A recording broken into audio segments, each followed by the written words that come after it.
저희가 올 여름에 그 해외로 여행을 갔다 왔다는 것을 전에 나이랑 목사님께서 이야기하셔서 아실 거예요. 그러니까 내년부터는 많이 바빠질 거다라는 것을 알고 있기 때문에 좀 무리를 해서라도 좀 해외를 가보자. 아이들의 또 소원이기도 했어요. 첫째 아이가 나만 비행기 못 타봤다라는 얘기를 한 것 같아서 그래 한번 무리를 해서라도 가까운 해외라도 가보자 해서 기획했습니다.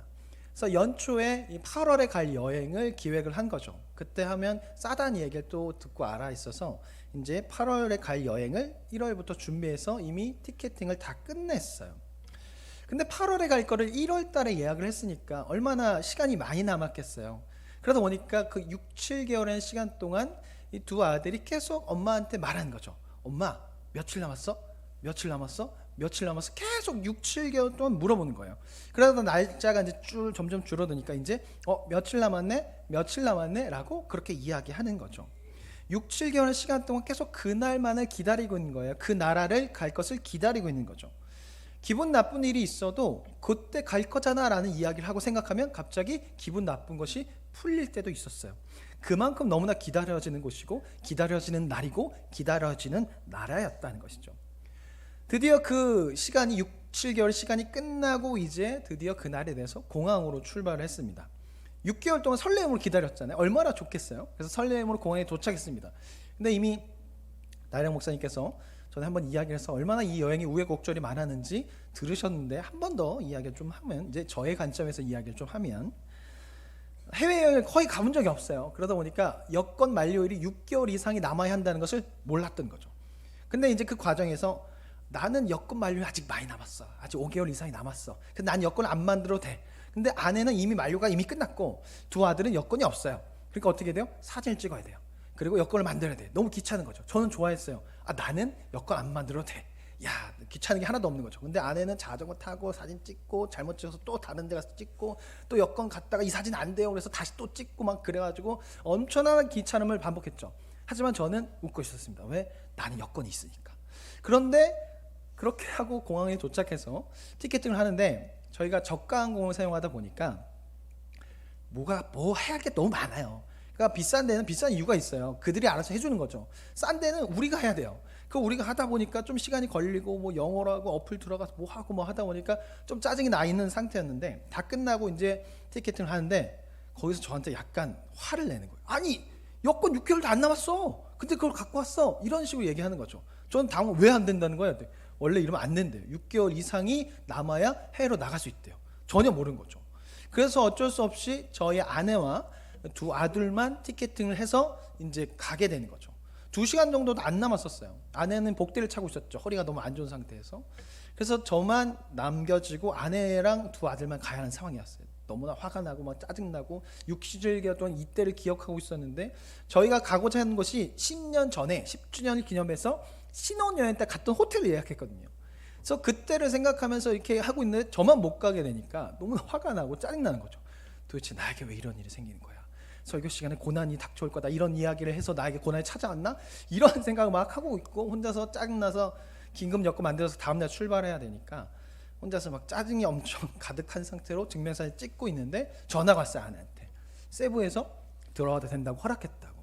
그래서 이제 비행기를 타고 엄청 감사합니다. 역시 하나님 하면서 감사합니다 하고서 이제 이제 하고 비행기를 탔어요. 근데 여기서 끝이 아닌 거 다 아실 거예요. 끝이 아니죠. 너무나 기다렸던 그 나라에 도착을 했는데 분명히 이제 호텔을 2개를 잡았어요. 도착한 시간이 2시니까 그때 새벽에 도착해서 잠깐 머물 숙소 그리고 이제 좋은 숙소로 이제 가는 2개의 숙소를 잡았어요. 근데 공항 근처에 있는 좋은 숙소가 아닌 잠깐 머물 숙소를 공항 근처에 걸 잡았거든요. 근데 문제는 이름이 똑같은 공항 근처가 아닌 공항에서 멀리 있는 택시를 타고 20분 거리에 있는 호텔을 잘못 잡은 거예요. 그래서 우리가 체크를 하는데 이름이 없다는 거죠. 그래서 20분을 택시 타고 거기로 가야 돼요. 그럴 바엔 차라리 우리가 원래 묵으러 간 주 호텔로 가자. 거기 체크인 시간이 새벽 2시니까 우리가 글로 가자 하고 갔어요. 그런데 나중에 알고 보니까 체크인 시간이 새벽 2시가 아니라 오후 2시였던 거죠. 그래서 첫날 말도 안 되는 60만 썼어요. 저희가 도착하자마자 이제 아내랑 저희가 얘기를 했죠. 우리 정말 오랜만에 해외여행 왔으니까 그동안 절약해서 살았으니까 우리 펑펑까지는 아니더라도 좀 그냥 이렇게 생각 없이 써보자 라고 했습니다. 그래서 망고 주스를 3잔에 시켰어요. 제가 망고 주스를 좋아하거든요. 그래서 무려 3잔이나 시켰어요. 3잔을 시켜도 아내가 인상이 나빠지지 않더라고요.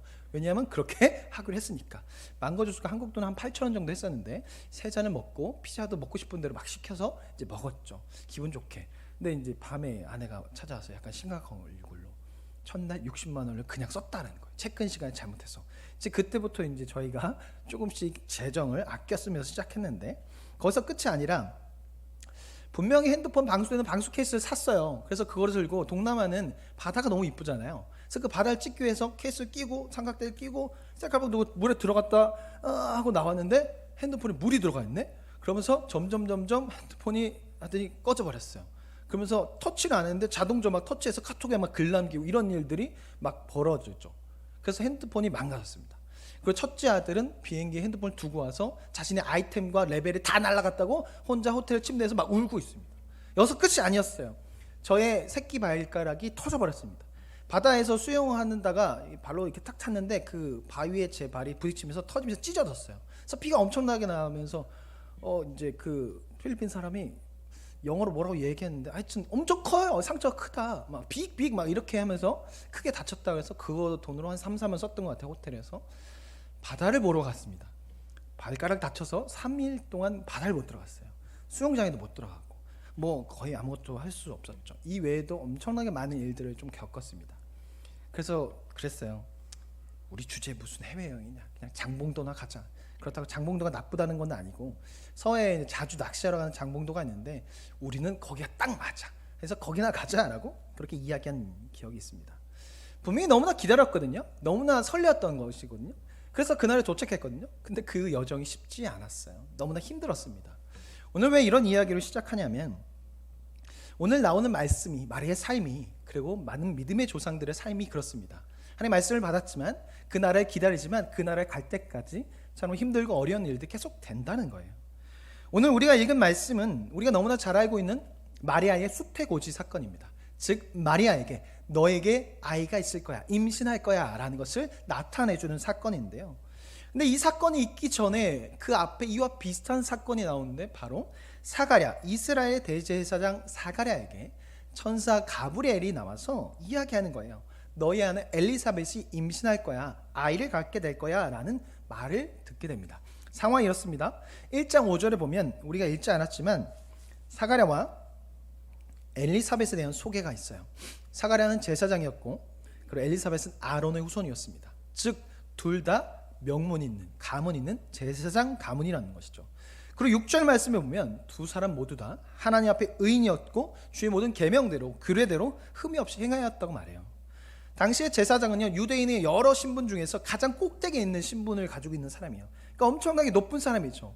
그래서 제사장들은 그 높은 신분을 사용해서 자신 이득을 취득하는 데 사용했어요. 돈을 벌기 위해서 성전세를 갈취하기도 하고, 사람들이 돈 가져온 거 자신 몰래 빼돌리고, 여러 가지 것들을 통해서 신분을 높이고 명예를 높이고 돈을 벌고자 했던 사람이 제사장이었습니다. 그런데 이 두 부분은, 이 사가랴는 그런 목적으로 한 게 아니라 온전히 하나님을 위해서 일을 하던 사람이 이 부부라는 거죠. 근데 문제가 무엇이냐면 이들에게 자식이 없었다라는 거예요. 두 사람이 나이가 많음에도 불구하고 자식이 없었어요. 그래서 그것이 항상 기도 제목이었죠.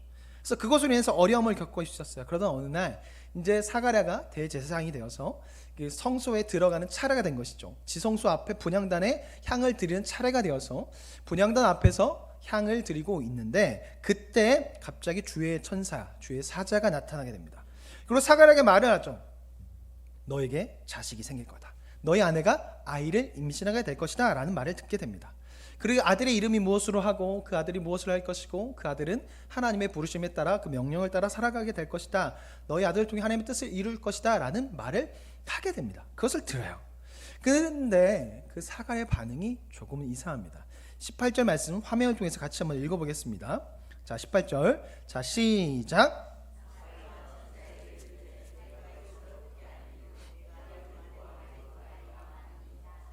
여기서 내가 이것을 어떻게 아냐 해서 알다라는 단어가 헬라어로 기노스코가 사용되는데요.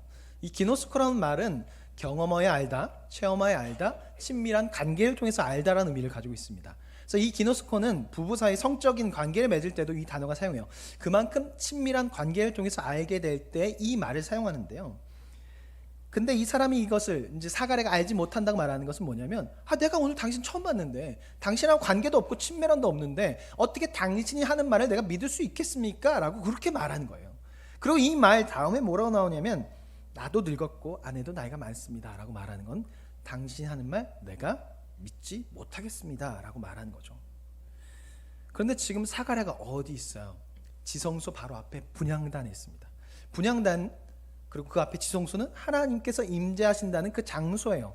그리고 분향단은요, 그런 하나님께 향을 드리고 그와 동시에 하나님께 기도를 올려드리는 거예요. 이스라엘의 기도를 올려드리고 자신의 기도를 올려드리는 곳이 바로 분향단 앞이에요. 근데 그곳에서 주의 사자를 만났어요. 그럼 뭐예요? 나의 기도에 하나님께서 응답하셨구나 라는 것으로 생각해야 되거든요. 그런데 사가랴가, 내가 당신 처음 보는데 당신 말을 어떻게 믿어요? 우리 나이도 많고 말도 안 되는 소리 하지 말라고.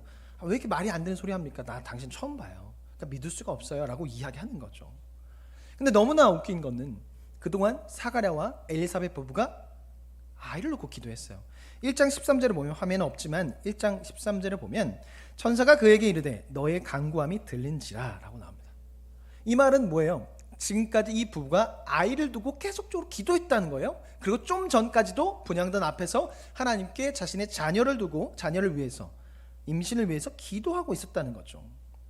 그래서 그 응답이 눈앞에 분명히 나타났거든요. 그런데 그것을 믿지 못해요. 그렇게 열심히 기도했으면서 정작 응답을 받았는데 그 사실을 믿지 못하는 거예요. 그래서 가브리엘이 19절 20절에서 자신의 이름을 말함과 동시에 사가랴가 믿을 수 있는 증거를 줍니다. 이름을 말한다는 것은요, 수요 기도회 때도 한번 말씀을 드렸는데 관계가 형성된다는 거예요. 내가 그 사람의 이름을 안다? 이제 어느 정도 안다라는. 그래서 이름을 알려준다는 건, 나 가브리엘이에요. 이제 나 알겠지? 그러니까 내가 하는 말 믿어야 돼? 라고 말함과 동시에 사가랴가 절대로 잊을 수 없는 증거를 주는데, 그게 뭐냐면 말을 잘하던 사가랴가 말을 하지 못하는 사람이 됩니다. 확실한 증거를 바랬던 사가랴에게 어떤 것보다 더욱더 큰 확실한 증거를 주는 거죠. 믿음으로 하나님의 말씀을 받아야 하는데 그것을 받지 못했어요. 그래서 증거를 달라고 하는 그 사가랴에게 정말로 잊을 수 없는 증거를 주는데, 그것과 동시에 약간의 벌을 내는 거죠. 왜냐하면 믿지 않았으니까. 그리고 앞으로 태어날 때까지 계속 생각나도록, 말을 못하니까 이게 정말 하나님께서 일하시는 거구나. 상황은 말이 안 되거든요. 나이가 많은 사람이 임신이 불가능한데 계속 그런 불신이 들어올 때마다 내가 말을 못하지, 증거를 볼 수 있도록 하기 위해서 말을 못하게 합니다. 근데 오늘 말씀에 나오는 마리아에게도 이와 똑같은 일이 발생하거든요. 근데 마리아의 반응이 제사장 사가랴와 달라요. 상황이 이렇습니다. 26절에 보면 여섯째 딸이라고 나오는데, 이것은 엘리사벳이 임신한 지 6개월째 되던 달에 이 가브리엘 천사가 갈릴리 나사렛이라는 동네에 들어가게 돼요. 그리고 거기에 살고 있는 이름 없는 무명의 아이, 소녀 마리아에게 갑니다. 그리고 마리아에게 이야기해요. 은혜를 받은 자여 평안할지어다, 주께서 너와 함께 하시도다 라고 말합니다. 근데 이 말을 들은 마리아가 너무나 놀라서 왜 나에게 이런 인사를 하는 것이지? 라고 생각합니다. 왜냐하면 주께서 너와 함께 하시도다라는 말이요, 일반적인 표현이 아니에요. 주께서 너와 함께 하시도라는 이런 표현은 하나님께서 어떤 목적을 가지고 어떤 사람을 부를 때 그 사람에게 확신을 주기 위해서, 내가 너를 사용할 거야, 내가 너를 도와줄 거야 라는 확신을 갖게 하기 위해서 하시는 말씀이 바로 주께서 너와 함께 하시도라는 표현이에요. 출애굽기 3장 12절 말씀 제가 읽어드리겠습니다. 하나님이 이르시되 내가 반드시 너와 함께 있으리라. 네가 그 백성을 애굽에서 인도하여 낸 후에 너희가 이 산에서 하나님을 섬기리니 이것이 내가 너를 보낸 증거니라. 하나님께서 모세를 부르셨어요. 떨기나무 앞에서 이스라엘에게 애굽 왕 바로에게 보내시기 전에 두려움에 떨고 있는 모세에게 내가 너를 사용할 거야 라고 하실 때 이 말씀 하신 거죠. 내가 너와 함께 하겠다. 사사기 6장 12절 보면 여호와의 사자가 기드온에게 나타나 이르되 큰 용사여 여호와께서 너와 함께 계시도다 하며 사사 기드온을 부르실 때도 이 말씀하셨습니다.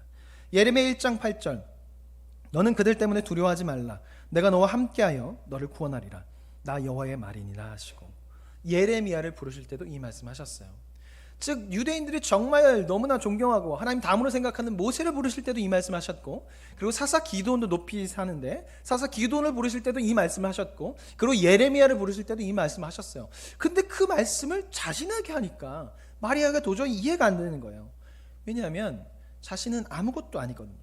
사는 동네도 하는 일도 그렇게 좋은 아무것도 없었어요.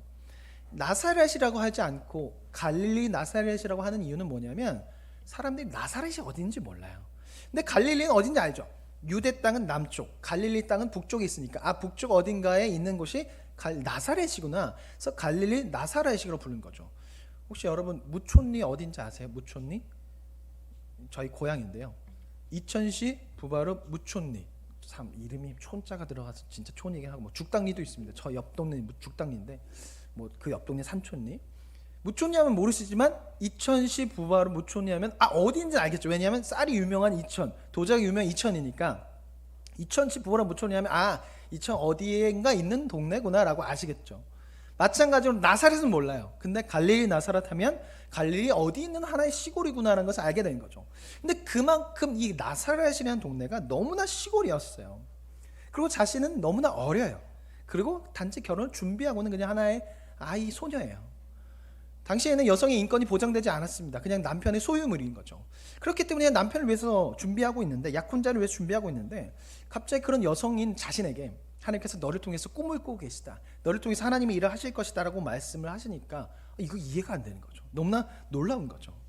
자신은 이름도 모르는 동네에 살고 있는 무명의 여인, 그냥 남편을 내조하기 위해서 신부 수업을 지금 1년째 하고 있는 그런 사람이거든요. 근데 갑자기 자신에게 하나님의 일을 할 사람이라고 말씀하시니까 너무나 당황스럽고 무서운 거예요. 그래서 가브리엘이 주의 천사가 마리아에게 말해요. 무서워하지 말라. 네가 하나님께 은혜를 입었다. 네가 잉타의 아들 낳으리니 그의 이름을 예수로 하라. 그리고 예수님께서 하시는 그런 사명들을 쭉 설명합니다. 앞선 사가랴가 했던 방식과 똑같은 말로 이야기를 해요. 근데 사가랴가랑 다르게 마리아가 보이는 반응은 사가랴와 조금 다른 반응을 보이는데 34절 말씀을 같이 화면을 통해서 읽어보겠습니다. 자, 시작.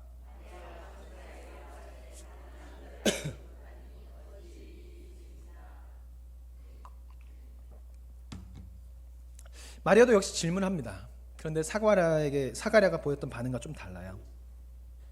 사가랴는 분명히 자녀를 두고 기도했잖아요. 하나님 앞에 자녀를 두고 기도했어요. 열심히 기도했어요. 그 전까지, 천사를 만나기 전까지 기도했습니다. 근데 그렇게 기도했는데 정작 그 응답이 나타났는데 도저히 못 믿겠으니 증거를 달라고 요청한 거예요. 근데 마리아는요 달라요. 자녀를 두고 기도하지 않았어요. 그리고 어떤 학자는요, 당시 마리아의 나이가 12세에서 14세 사이였을 것이라고 말해요. 왜냐하면 당시에 유대 처녀들이 약혼한 나이가 12세에서 14세 사이였대요. 우리 교회로, 저희 교회로 따지면 장세영, 정지민, 이시호, 이수인, 이수인, 이예인 이 정도 되겠죠. 그 아이에게 갑자기 너 임신할 거야 라고 얘기를 듣는다면 그 아이가 너무나 당황스러워하겠죠. 왜냐하면 아직 남자도 모르고 성 경험이 뭔지도 모르고 아무것도 모르는 상태인데 너에게 아이가 생길 거다라고 말하면 이거는 못 믿는 것이죠.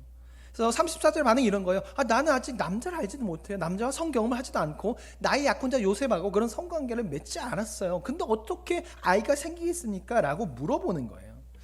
왜냐하면 성경 어디에도요, 동침하지 않은 여자가 동침하지 않은 여자가 임신한다는 이야기 없어요. 물론 이사에 처녀가 잉타의 아들을 낳으리 내용이 있지만 족보상에서 실제적으로 그 일이 일어난 게 기록되어 있지 않아요. 성경에서 찾아도 찾을 수가 없어요. 그리고 당시의 지식 안에서도, 오늘날 지식도 마찬가지요, 남자와 동침 없이 아기가 생기는 거 그 지식 안에서 찾을 수가 없어요. 그리고 마리아는 영적으로 찾을 수 없죠. 왜냐하면 기도하지 않았거든요. 이 모든 것을 하지 않았는데 갑자기 나에게 아이가 생긴다고 하니까, 하나님께서 그 사람을, 아이를 사용한다고 하니까 마리아는 당황할 수밖에 없는 겁니다. 그래서 34절 같은 대답을 하는 거죠. 그러니까 마리아의 반응은요, 사가랴와 같이 믿음 없음의 반응이 아니라 정말로 궁금하고 이해가 되지 않아서 물어보는 거예요. 그래서 천사는 마리아에게 이런 질문을 한 사가랴와의 다른 반응을 보이는데, 마리아에게 말합니다. 이런 일이 벌어질 수 있는 이유에 대해 설명하는데, 성령이 내게 내려오시고 가장 높으신 분의 능력이 너를 감싸줄 것이다. 태어난 아이는 거룩한 분, 하나님의 아들이라 불릴 것이다 라고 말합니다. 그런데 이 말을 들은 마리아의 반응이 너무나 놀라워요. 같이 우리의 고백이라고 생각하고 38절 말씀 화면에 보면서 같이 큰 목소리로 읽겠습니다. 자, 시작. 마리아가 이르되 주의 여종이오니 말씀대로 내게 이루어지이다 하매 천사가 떠나가니라. 다시 한번 우리 여성분만 좀 크게 읽어보겠습니다. 남성분에게 죄송해요. 여자가 고백한 거니까 한번 마리아의 마음으로 같이 한번 여성분만 한번 큰 목소리로 고백하겠습니다. 자, 시작. 마리아가 이르되 주의 여종이오니 말씀대로 내게 이루어지이다 하매 천사가 떠나가니라. 아멘. 주의 여종이오니 말씀대로 내게 이루어지이다라는 고백을 해요.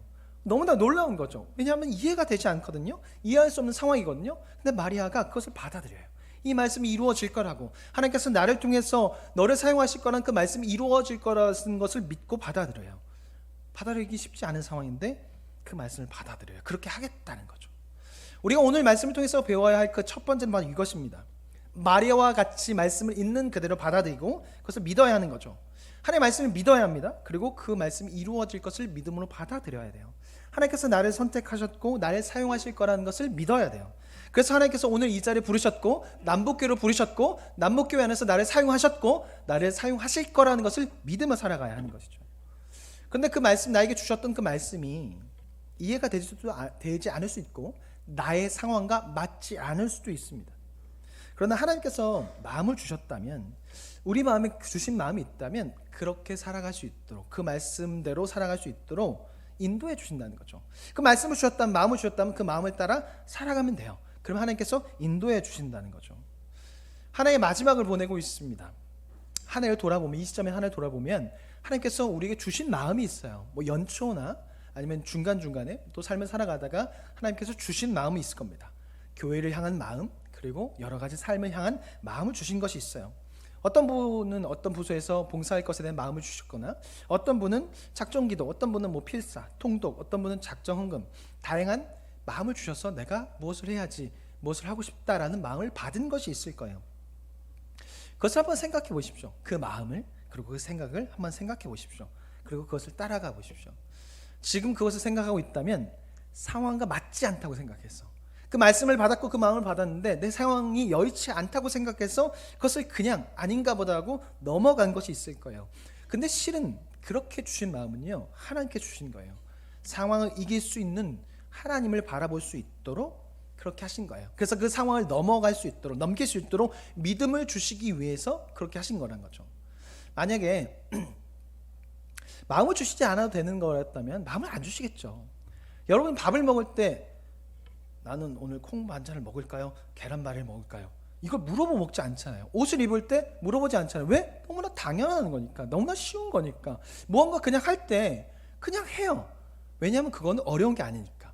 근데 하나님께서 마음을 주셨어요. 말씀을 주셨어요. 왜 주셨을까요? 어려운 거니까, 당연한 게 아니니까, 힘든 거니까 마음을 주신 거죠. 그래서 그 마음을 가지고 주님 앞에 나아가면서 살아갈 수 있도록, 그래서 상황 너머에 계신 하나님을 바라볼 수 있게 하기 위해서 그런 마음을 주신 거예요. 그래서 마음을 따라, 말씀을 따라 살아갈 수 있게 하기 위해서.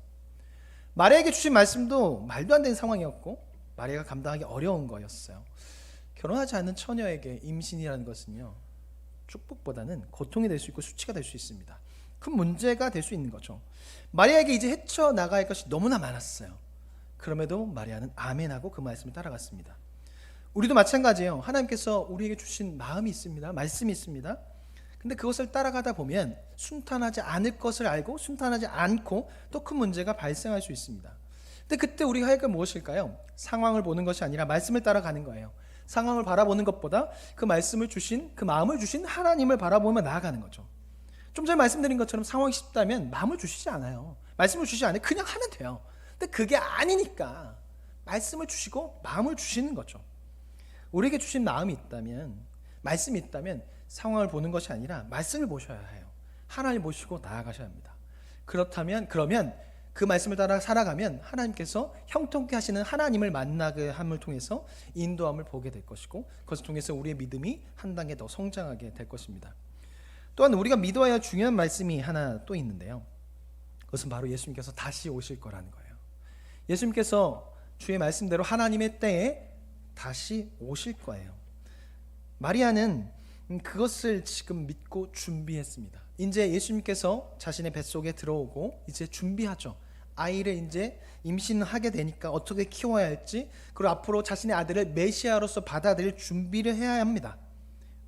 왜냐하면 마리아는 그 말씀이 이루어짐을 믿었거든요. 그래서 준비했어요. 우리 마찬가지입니다. 이제 재림의 시대에 살고 있습니다. 예수님께서 하나님의 때에 다시 오실 거예요. 그러면 그 예수님을 기다려야 돼요. 날마다 우리는 다시 오실 예수님을 믿으며 살아가야 합니다. 예수님께서 곧 오실 거라고 믿고 그 예수님 맞이할 준비하며 살아가야 돼요. 오늘의 삶을 살지만 내일 오실 거라고 생각하며 그렇게 살아가야 돼요. 그래서 오늘 살아갈 때 내일 예수님이 오시지라고 생각하며 날마다 예수님을 생각하고 예수님 닮은 삶을 살아가고 예수님처럼 말하며 살아가야 합니다.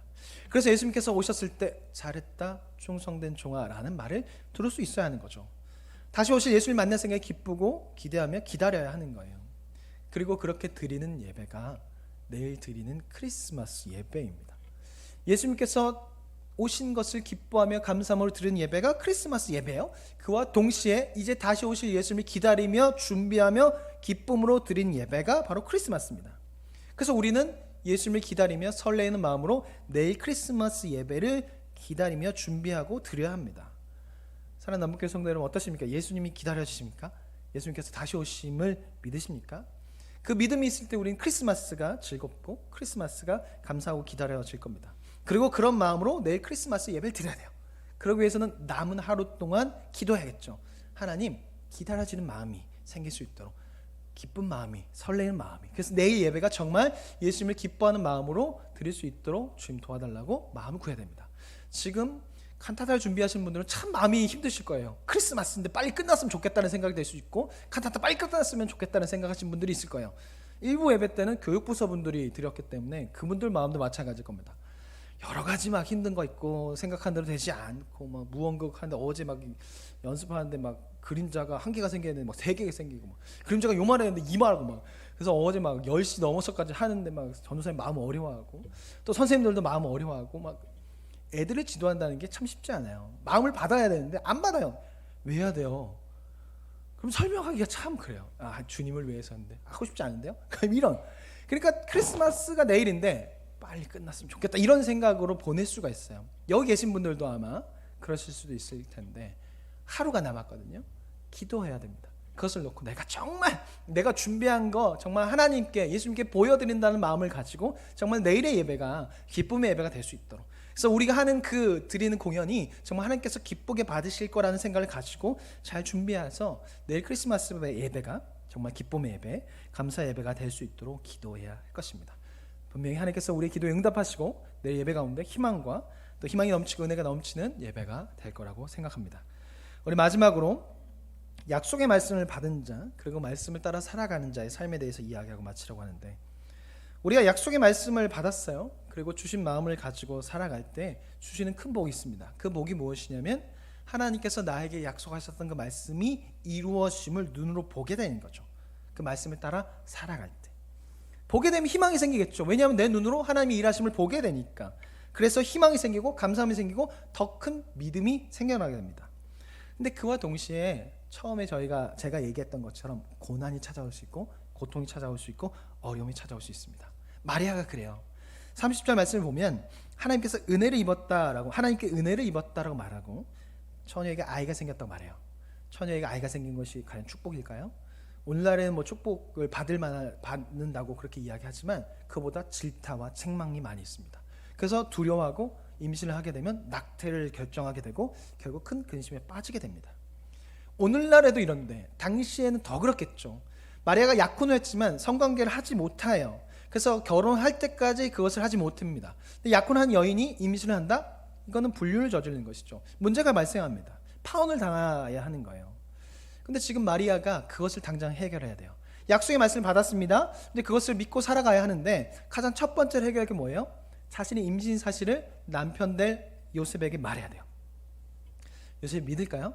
정말 마리아가 착한 말투로 정말 잘 설명을 하더라도 믿지 않을 거예요. 만약에 요셉에게 마리아가 가서 요셉, 나 임신한대요. 천사가 나타나서 나 임신한대요.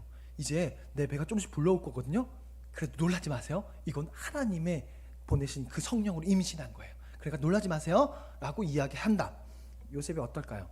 미친 소리 하지 말라고 그러겠죠. 말도 안 되는 소리 하지 말라고 하겠죠. 왜? 말도 안 되는 거니까요. 이건 말이 안 되는 거 자신은 경험해보지 못했으니까. 이 여자가 바람을 폈구나, 다른 남자와 잠자리를 가졌구나 라고 생각하고 그 결혼을 없애겠죠. 그래서 요셉이 조용히 그 결혼을 파기하려고 해요. 마리아는 약속의 말씀을 받았지만 첫 번째부터 고난을 겪게 되었습니다. 그뿐만 아니죠. 이제 임신하는 가정 가운데 그 배불러오면 정말로 힘든 일들, 또 출산은 고통을 당해야 하고 아이를 키우는 수고와 또 메시아의 어머니로서 당해야 할 수많은 고통을 당했습니다. 자신의 첫 번째 아들이 눈앞에서 죽었어요. 살이 뜯겨졌어요. 그것을 본다는 것이 얼마나 힘들고 어려울까요? 그것을 견뎌내야 했습니다. 또한 구약에 나오는 많은 믿음의 사람들, 약속의 말씀을 받은 사람들이 그런 삶을 살아갔어요. 우리가 너무나 잘 알고 있는 아브라함, 하나님께서 약속의 말씀 주셨습니다. 창세기 12장에. 근데 수십 년 동안 그 말씀이 이루어지기, 그 말씀을 볼 때까지 수많은 고통을 당했죠. 어려움을 당했습니다. 그뿐만 아니죠. 요셉 꿈을 통해서 하나님의 말씀을 받았습니다. 형들에게 배신당하고 버림을 당하고 사람들에게 버림을 당하고 배신을 당했고 감옥에 갇혔습니다. 다윗도 마찬가지죠. 사무엘로부터 기름 부음을 받았습니다. 약속의 말씀을 받았어요. 그 이루어지기까지 사울에게 계속 쫓겨다녔습니다. 수염에 침을 흘리면서 미친 사람인 척했어요. 그렇게 어려움을 당했습니다. 근데 그들 모두에게 공통점이 뭐예요? 약속의 말씀이 이루어지는 것을 직접 눈으로 보았다는 것이죠. 그 말씀이 이루어졌고 그 말씀을 봄을 통해서, 그 말씀이 이루어짐을 봄을 통해서 그들의 믿음이 한 단계 더 성장했다는 것이죠. 그뿐만 아니라 그 약속의 말씀이 이루어지는 것을 볼 때까지 때마다 하나님께서 나타나셔서 그들에게 은혜를 부어주셨다는 거죠. 아브라함이 그 약속의 말씀을 볼 때까지 어떻게 돼요? 계속 오셔서 언약을 재갱신하세요. 다윗에게도, 요셉에게도 계속 줘. 요셉이 뭐예요? 형통의 사람이라고 말하잖아요. 형통이 뭐예요? 하나님께서 함께 하신다는 거죠. 그 약속의 말씀을 볼 때까지 고난과 고통이 찾아오지만 그 고난 뒤에 계시는 하나님을 바라보면서 나갈 수 있도록 때마다 하나님이 찾아오셔서 위로하시고 힘을 주신다는 거죠. 그래서 그것을 통해서 이겨내고, 그것을 통해 고난을 이겨내고 결국엔 약속의 말씀의 이루어짐을 보게 되었다는 거죠. 오늘 마리아도 마찬가지입니다. 마리아는 약속의 말씀이 이루어짐을 보았어요. 예수님이 이제 죽었습니다. 부활하셨습니다. 그리고 승천했죠. 그리고 어떻게 돼요? 초대교회가 자신의 아들인 예수님을 메시아로 여기며 날마다 모여서 예배하기 힘쓰게 되죠. 하나님의 약속의 말씀이 이루어짐을 눈으로 보았습니다. 그 말씀을 믿고 나아갈 때 정말 힘들었거든요. 어려웠거든요. 근데 이루어짐을 보게 된 거죠. 왜? 계속 주시는 은혜를 붙잡고 하나님을 바라보고 나아가니까. 우리는 마찬가지입니다. 말씀을 따라 살아가다 보면 어쩔 수 없어요. 고난이 찾아오고 고통이 찾아옵니다. 육체적인, 감정적인, 정서적인, 환경적인 여러 가지 고난이 찾아올 수밖에 없어요. 하지만 그때마다 그 약속의 말씀을 붙잡고 하나님 바라고 나아가면 그때마다 주시는 은혜가 있죠. 고난과 고통을 이겨낼 수 있는 은혜를 주십니다. 그래서 계속적으로 그 말씀을 따라 살아갈 수 있도록, 그 말씀대로 그 말씀이 이루어질 것을 볼 수 있도록 믿으며 살아갈 수 있도록 하신다는 거죠. 우리에게 주신 말씀이 이루어짐을, 그리고 나에게 주신 생각이 이루어짐을 볼 수 있도록 하나님께서 위로와 은혜를 부어주신다는 겁니다. 사랑하는 남북교회 성도 여러분, 올 한 해 주시는 말씀이 있었을 거예요. 주신 생각들, 작년에 주신 생각도 있을 거고 수년 전에 주신 생각도 있을 거예요. 아직 그것을 내가 하지 않았다면 그것을 생각해 보십시오. 그리고 그 말씀을 한번 실천해 보십시오. 상황과 맞지 않다고 생각해서, 내 상황이 어렵다고 생각해서 실천하지 않은 것들이 있을 겁니다. 혹시나 어떤 마음을 받지 못하셨다면 그것은 지금 하나님과 관계가 좀 멀어진 거예요. 그러면 그것을 놓고 기도해야 됩니다. 하나님, 나에게 하나님의 마음을 부어주세요. 하나님의 말씀을 들려주세요. 그래서 나에게 향한 하나님의 계획이 무엇이고 나에게 주신 말씀이 무엇인지를 들으셔야 됩니다. 우리가 52주 동안 매일 주일 예배 드리거든요. 365일 동안 하나님을 생각하며 살아가는 사람들이에요. 그런데 기도라는 건 하나님과 대화이거든요. 근데 1년 내내 어떤 마음도 받지 못했다는 건 지금 하나님과 거리가 너무나 멀리 떨어져 있는 거예요. 그렇기 때문에 52주 동안 매주 예배를 드리고 하나님을 생각하는 우리라면 하나님께서 분명히 우리에게 주신 말씀이 있습니다. 어떻게 하고 여러 가지 것들이 있을 겁니다. 마음이 있을 겁니다. 그러면 그 마음을 가지고 우리가 움직여야 됩니다. 그리고 그것을 놓고 기도해야 돼요. 믿음이라는 거예요. 하나님의 말씀을 받았어요. 달려가는 게 아니에요. 한 걸음씩 움직이는 거예요. 한 걸음씩 천천히 가는 거예요. 그럼 한 걸음 움직일 때마다 하나님께서 찾아오시고 한 걸음 움직일 때마다 찾아오는 거죠. 우리가 그 고산지대에 올라가면, 저 올라가지 않았지만 영화를 보면 사람들이 어떻게 올라가는지 혹시 보셨나요? 그 히말라야 영화를 보면 하면서 한 걸음을 뜁니다. 그리고 숨을 고르고 한 걸음을 떼요. 믿음이란 게 그런 거예요. 100m 달리기가 아니에요. 예수님 다시 오실 때까지 그렇게 한 걸음을 걸으면 땀을 뻘뻘 흘리고 있을 때 하나님께서 오셔서 땀을 닦아주시고, 또 한 걸음 가면 물 먹여주시고, 한 걸음 가면 힘을 내요. 화이팅! 이라고 말해주시는 거. 그게 바로 믿음의 길이라는 거죠. 우리가 약속의 말씀을 받았어요. 어떤 마음을 받았어요. 그때 우리가 하는 것은 한 걸음 움직이는 거예요. 상황 너머에 계신 하나님을 바라보며 한 걸음 움직이면 하나님께서 아브라함에게 찾아오셨던 하나님이 다윗에게 찾아오신 하나님이, 요셉에게 찾아오셨던 하나님이 우리에게 찾아오셔서 말씀해 주시는 거죠. 위로해 주시고 힘을 주시는 거죠. 그렇기 때문에 우리는 그것을 보고 한 걸음 한 걸음 움직이는 거예요. 그때 우리는 어떻게 되겠냐? 욥이 했던 고백을 하게 됩니다. 결국엔 내가 드디어 하나님의 얼굴을 보게 됩니다 라고 고백할 수 있는 것이죠. 달리는 것이 아니라 한 걸음씩 주의 일하심을 기대하며 나아가는 겁니다. 그것을 기대하며 주님의 길을 가시길 바랍니다. 그리고 예수님께서 분명히 다시 오십니다. 그것을 기억하며 매일매일 우리 삶에 예수님 다시 오실 것을 기다리며 준비할 수 있는 저와 여러분 되시기를 바랍니다. 같이 좀 찬양하고 기도하겠습니다. 찬양 나와주시고